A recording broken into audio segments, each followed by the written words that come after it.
এই তো আছি আলহামদুলিল্লাহ। আপনি কেমন আছেন? জি ভাই, আলহামদুলিল্লাহ আছি ভালো। আপনার ভিডিও দেখা হয় তো ভাবতেছি আপনার সাথে কথা বলবো।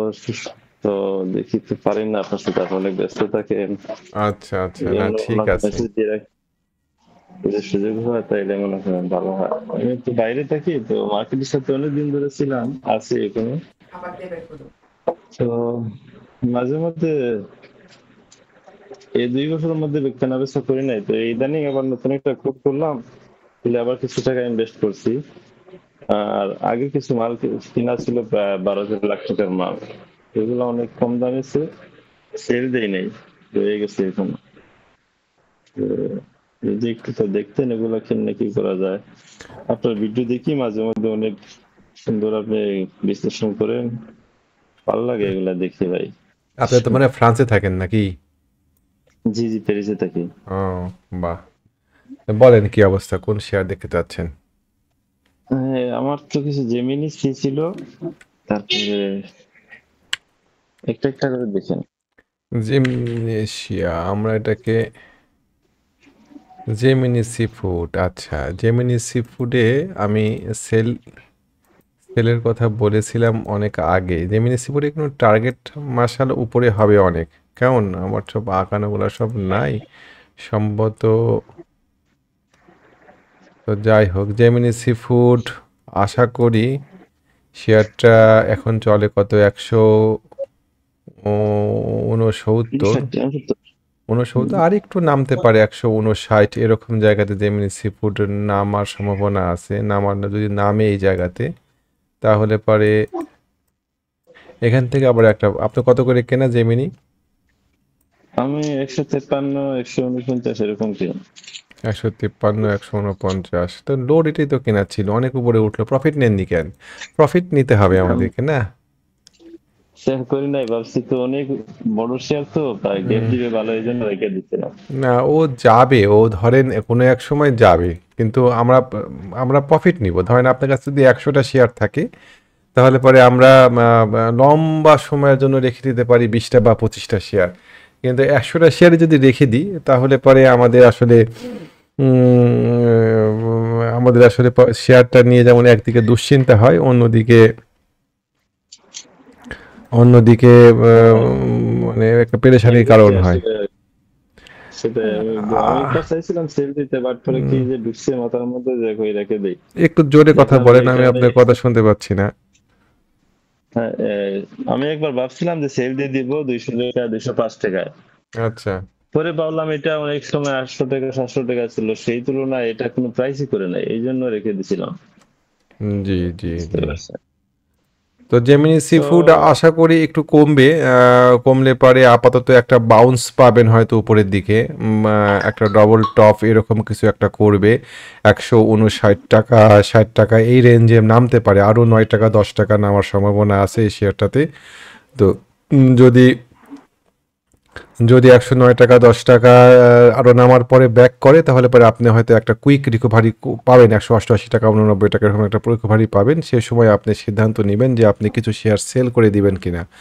50% শেয়ার আপলোড করে দেন, এই শেয়ারটা যাবে। এই শেয়ারটা টার্গেট ধরেন 376 টাকা এরকম, কিন্তু আরও যদি আমি ধরি 291 টাকা একটা টার্গেট আমরা সেট করতে পারি।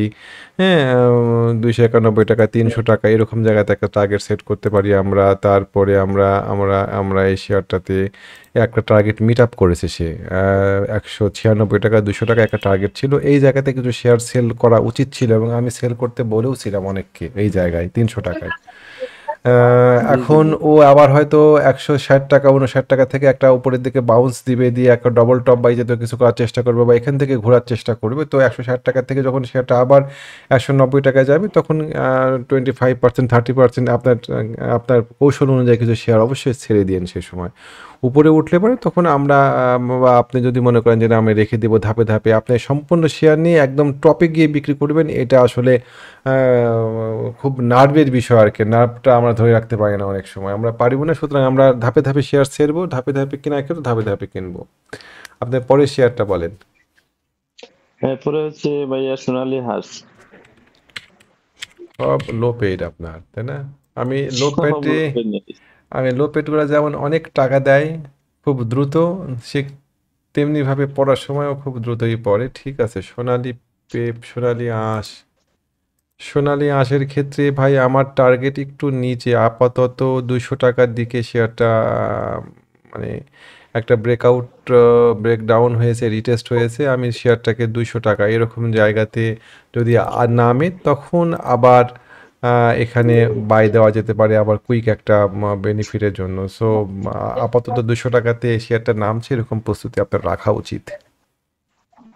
আমি আজকে আরো কিছু বাই করছিলাম, প্রায় 1500 শেয়ার বাই করছি আজকে। আচ্ছা, না, আপনার এই জায়গাতে বাই না করে আপনার কত করে কেনা ছিল শেয়ারটা? আমি প্রথমে যখন কিনছি 171 টাকা ছিল, পরে আজকে আচ্ছা, বাই করছি 118, 20 এরকম, 20 করে, সরি 220 করে। আপনি শেয়ার কিনেছিলেন 171 করে, তাই না? 171 করে হম। যদি শেয়ার কিনেন, তাহলে আপনার কেনা ছিল মোটামুটি এরকম জায়গাতে, দেখেন আপনার প্রফিট হয়েছিল প্রায় 50%। মানে আপনি যদি 256 থেকে ছিল, আমি সেল দেই জি, নাই। আপনি যদি 100 টাকা বিনিয়োগ করে থাকেন, তাহলে আপনার লাভ হয়েছিল 150 টাকা, মানে 50 টাকা লাভ হয়ে 150 টাকা আপনার ক্যাশ দাঁড়াচ্ছিল, তাই দাঁড়াইতো হিসাবে, তাই তো হয়।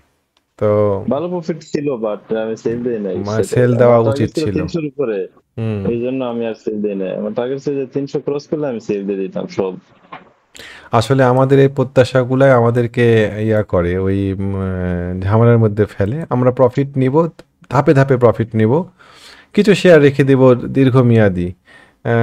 আর শেয়ারটা আসলে 300 টাকাতে যাওয়ার সক্ষমতাও রাখতো না। শেয়ারটা আমার এখানে দাগানো আছে, শেয়ারটার সর্বোচ্চ প্রফিট আপনি নিতে পারতেন এই ধাক্কায় 282 টাকা, ওর ছিল 260 টাকা। তো যাই হোক, হম। শেয়ারটা সেল করার একটা সুযোগ দিয়েছিল গত 1 2 3 দিন আগে 236 টাকায়। ওই সময় যদি প্রফিট নিতে পারতেন, সোনালী আঁশ এবং সোনালী পেপার কাছাকাছি একই রকম প্যাটার্ন তৈরি করে ছিল। আমি সোনালী পেপার বিক্রি করে দিতে বলেছিলাম অনেককেই। জি জি, আপনি দিতে বলছেন, অনেক পেয়েছেন। সোনালী পেপার এবং সোনালী আঁশ দুইটা প্রায় আইডেন্টিক্যাল প্যাটার্ন তৈরি করে আছে। তো আশা করি সোনালী পেপারও পড়ার সম্ভাবনা যেমন আছে, সোনালী আঁশেরও সেমনি পড়ার সম্ভাবনা আছে। আমার আপাতত টার্গেট 200 টাকা। আচ্ছা, আপনার নেক্সট শেয়ারটা আমি তো বলেন। আজকে আর কিছু বাই করলাম ভাই, আজকে আজকে বাই করাটা 220 ঠিক থেকে। হয়নি আপনার। শেয়ারটা আপনি বাই করতে পারতেন 203 টাকা, 200 টাকা এরকম জায়গাতে বাই করলে পারে ভালো হতো। আর আপনি যেহেতু লো প্রাইজে শেয়ারটা কেনা ছিল, আপনি বাই না করলেই পারতেন এই শেয়ারটা এই জায়গাতে, কেমন? কারণ যদি এমন বুঝতে হতো যে আপনি হাই প্রাইজে কেনা আছে, আপনি ওইখানে অ্যাভারেজ করতে চান, সেক্ষেত্রেও আপনার উচিত ছিল 200 টাকার দিকে কেনা, কারণ এখানে একটা ইনসাইড বার আছে। ইনসাইড বারটাকে ও একটা রিটেস্ট করতে আসতে পারে, এই জায়গাতে একটা ইনসাইড বার আছে আমাদের এখানে। তো এই ইনসাইড বারটাকে রিটেস্ট করতে হয়তো সে আসবে। তো সেক্ষেত্রে 200 টাকার দিকে প্রাইস হয়তো নেমে যাবে। কেমন? 200 টাকার দিকে আসলে আরো কিছু নিয়ে তাহলে এভারেজ করতে পারবো, ওইটা ওই যে আজকে যেটা নিচ্ছি ওইটা। জি জি জি জি জি, ওটাই হচ্ছে আপনার করা উচিত। এটাই করতে হইব। জি। নেক্সট একটা হচ্ছে ভাইয়া legacy food. Legacy food. Legacy food ভাইয়া আমি প্রথমে কিনছি 57 টাকা করে, কিনে আমি 70 75 এরকম ছাড়ছি, সেল দিয়ে পরে আবার নিছি 69 টাকা, 70 টাকা কেনা শুরু করছি, আজকে পর্যন্ত নিছি আমি প্রায় 15,000 শেয়ার নিছি। লিগেসি ফুড, এই 15,000 শেয়ার কোন প্রাইজে নিয়েছেন? হ্যালো। এখন নিছি আপনার, হ্যাঁ শুনতে পাচ্ছেন? জি। হ্যালো। হ্যাঁ, আমি আমি এখন আজকে আজকে নিছি আপনার এই যে 61 টাকা করে নিছি, তারপরে 62 টাকা করে নিছি, আমার এভারেজ কস্ট আসছে 67 টাকা করে। আচ্ছা, লেগেসি ফুড কাছাকাছি জায়গাতে চলে আসে শেয়ারটা। এই 58 টাকা 57 টাকা এরকম জায়গায় একটা নামার সম্ভাবনা তৈরি হয়ে আছে এখন। এখন লেগেসি ফুড একটু দেখতে দেন। জি, লেগেসি ফুড 58 টাকা থেকে আপনি একটা বাউন্স পাবেন আশা করি, কাছাকাছি জায়গাতেই আছে। এখন চলে হচ্ছে 61 টাকা, আর 3 টাকা 58 টাকা 80 পয়সা, 58 টাকা 80 পয়সা ধরেন। ধরেন 58 টাকাতেই নামলো শেয়ারটা। 58 টাকাতে যদি নামে, তাহলে 58 টাকা থেকে আপনি কুইক একটা মুভ পাবেন। 58 টাকা থেকে হয়তো কুইক একটা মুভ পেয়ে 67 টাকা, মানে মোটামুটি 10 টাকার একটা গ্যাপ পাবেন। তখন এখন যেগুলো কিনলেন সেগুলো কিছু শেয়ার সেল করে দিয়েন। শেয়ারটা সেটা আসলে, এটা। হ্যাঁ জি বলেন। জি, বলেন। বলতেছি ওটা টার্গেট কত রাখতে পারি আমি, সেই আচ্ছা, টার্গেট। এটার টার্গেট আপনার রাখা উচিত এই হচ্ছে আপনার, সেটা বলি। তো ধরে নিলাম শেয়ারটা নামলো হচ্ছে 58 টাকায়, ধরে নিলাম সেক্ষেত্রে আপনার টার্গেট হবে 70 টাকা সর্বোচ্চ। 70 টাকাতে কিছু শেয়ার আপনি এখান থেকে সেল দিয়ে বার হয়ে যাবেন। শেয়ারটা আসলে 63 টাকা 64 টাকা ব্রেক করাটা ঠিক মানে সঠিক হয়নি শেয়ারটা। শেয়ারটা অনেক পরিশ্রম করে এই জায়গাটা ব্রেকআউট করেছিল, আবার ব্রেকডাউন করে দিয়েছে। কেমন? তো এখন ব্রেকডাউন যখন করে দিয়েছে দিক, ও আবার এখানে একবার যাবে। আর 64 টাকা থেকে 65 টাকা 66 টাকা থেকে 70 টাকার মধ্যে আপনি কিছু শেয়ার সেল দিবেন এটার। হুম, বুঝতে পারছি। বা আর এটা আর কি সামনে আগাবে একটু? এই শেয়ারটা যদি 58 টাকা ভেঙে যায় তাহলে পরে শেয়ারটা আরও পড়ার স্পেস তৈরি হবে। আমরা আশা করি 58 টাকা থেকে 70 টাকার একটা মুভমেন্ট আপনি পাবেন। বুঝতে পারছি। তখন আমি 70-এর ভিতরে বাইরে হয়ে যাওয়াটা ভালো হবে, তাই না? কিছু শেয়ার আপনি সেল করে দিবেন। আপনি তো অনেক শেয়ারগুলো লো রেটে কেনা, কিছু শেয়ার সেল করে দিবেন। লোড হালকা করে নিয়ে হাতে ক্যাশ রাখেন। এখন তো সামনে ডিভিডেন্ড, এই ডিভিডেন্টের মৌসুমে অনেক সারপ্রাইজড হতে হয়। কোনো শেয়ার হয়তো খুব ভালো হয়ে যাচ্ছে, কোনো শেয়ার হয়তো খারাপ ডিভিডেন্ড দেওয়ার কারণে খারাপ হচ্ছে, কোনো শেয়ার খারাপ ডিভিডেন্ড দিয়েও ভালো করছে। তো এরকম একটা সিচুয়েশন আমরা ফেস করি ডিভিডেন্ড মৌসুমে। তো ডিভিডেন্ড মৌসুমটাতে সারপ্রাইজড যদি হতে না চান তাহলে পরে কিছু ক্যাশ হাতে রাখা ভালো। ডিভিডেন্ড দিয়ে দিক, আপনার ডিভিডেন্ড আমরা মার্কেটে একটা ভালো শেয়ার দেখে ঢুকবো ডিভিডেন্ড মৌসুমে। অনেকেই বলতে আমাকে অনেকেই বলে যে আপনি কেন গোল্ডেন সান আইবিপিতে টাকা নিয়ে আটকে। আমি জানি এরকম হবে। আমার সে দুইটা গোল্ডেন সান এবং আইবিপিতে ধরেন আমাকে এখনও স্টপ লস হিট করায়নি। স্টপ লস হিট করালে পরে আমি স্টপ লস নিয়ে বের হয়ে যাবে এবং আমি নতুন করে আর কোনো বিনিয়োগ আপাতত যাব না মার্কেটটাকে না দেখে। গোল্ডেন সান এবং আইবিপি আমাকে না দিচ্ছে প্রফিট, না দিচ্ছে স্টপ লস, আমি একদম স্টাক হয়ে দাঁড়ায় আছি মোটামুটি কেনা দামের আশেপাশেই, মানে 7% থেকে 5% লসে আমি আছি। আমি বসে আছি। আমি জানি যে মার্কেটে এই সময়টা ঢোকা খুব মানে ওয়াইজ না, ছোটাছুটি করা। বলেন নেক্সট শেয়ার বলেন আপনার। নেক্সট ভাই হচ্ছে আমার রূপালী লাইফ। জি না, আমি রূপালী লাইফ আপনাকে দেখে দিতে পারবো না। আমি লাইফ ইন্স্যুরেন্স দেখি না আর কি। অন্য কোনো শেয়ার থাকলে বলেন। আচ্ছা আচ্ছা, তারপরে লাইফ তো দুইটা ছিল, মেঘনা রূপালী, যাই হোক নিয়ে এই আনোয়ার গেলবার এজেন্ট একটু দেখতাম। আনোয়ার, আপনি শেয়ারগুলোর খবর কোথা থেকে পান? আপনাকে যারা শেয়ার দিয়েছে তারা সব লোপের শেয়ার দিয়েছে। আনোয়ার গার্মেন্টিং আগামীকালকে মুভ দেবে ইনশাআল্লাহ, আশা করছি। আগামীকালকে যদি আনোয়ার গার্মেন্টিং মুভ না দেয় তাহলে পরে এই শেয়ারটার ভাগ্যে দুর্ভোগ আছে। দিতেই হবে মুভ আগামীকালকে এখান থেকে। হ্যাঁ, হ্যাঁ, 75 টাকা ব্রেক করতে কালকে কিছু কিছু কি কালকে বাই করবো ওইটা? আপনি শেয়ার বাইক, বাই। ওহো একটু দাঁড়ান, আপনি বাই করতে পারেন এই শেয়ারটা আগামীকালকে, কিন্তু স্টপ লস মাথায় রাখবেন।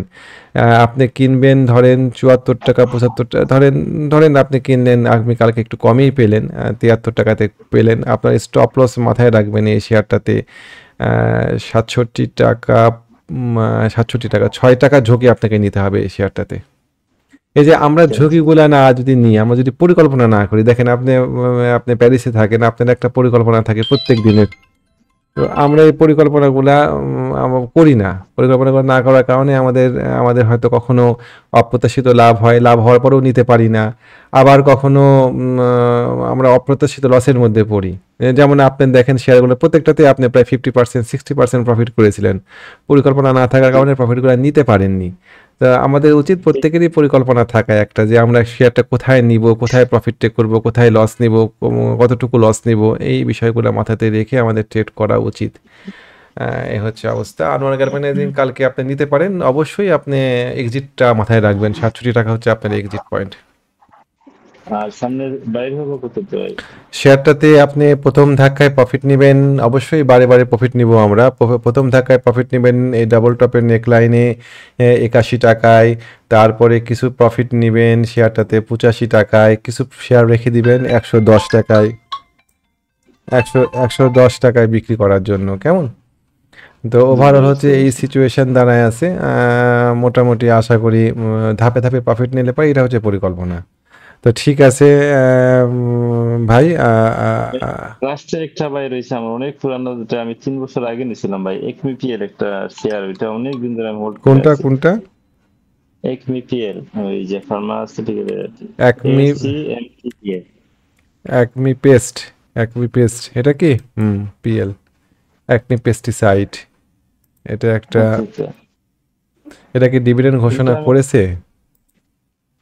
জানি না, আমি ওইটা অনেক আগে নিচ্ছি তো, ওইটা হোল্ড করে রেখে দিচ্ছি, আমার লসে আছে। আমি প্রায় 27 টাকা 28 টাকা করে নেওয়া ছিল, তখন এভারেজ করে আচ্ছা, 23 টাকা পর্যন্ত নিয়ে সম্ভবত আসছি। সম্ভবত ডিভিডেন্ড বা এই জাতীয় কিছু একটা ঘোষণা করেছে, একটা গ্যাপ দেখতে পাচ্ছি চার্টে। এই গ্যাপটা সাধারণত এরকম ক্ষেত্রেই হয়। আমি একদম ফান্ডামেন্টাল অ্যানালাইসিস করি না। এখানে একটা গ্যাপ আছে শেয়ারটাতে, এবং ট্রেন্ড লাইনও সম্পূর্ণরূপে ব্রেক করে গিয়েছে। তো অ্যাকমে পেস্টিসাইডস, দেখা যাক 15 টাকা লেভেলে একটা বাউন্স করার সম্ভাবনা আছে শেয়ারটাতে। এখানে একটা বাউন্স, 15 টাকা লেভেলে একটা বাউন্স করে উপরের দিকে যদি উঠে, আপনি কত করে কেনা শেয়ারটা? আমার এভারেজ 23 টাকা আছে ভাই। ওরে বাবা, অনেক উপরে কেনা। তো ওইটা অনেক আগের কিনা ছিল, যখন 30 টাকা 35 টাকা জি, ছিল, তখন আমি 27 টাকা 28 টাকা করে নিয়েছিলাম।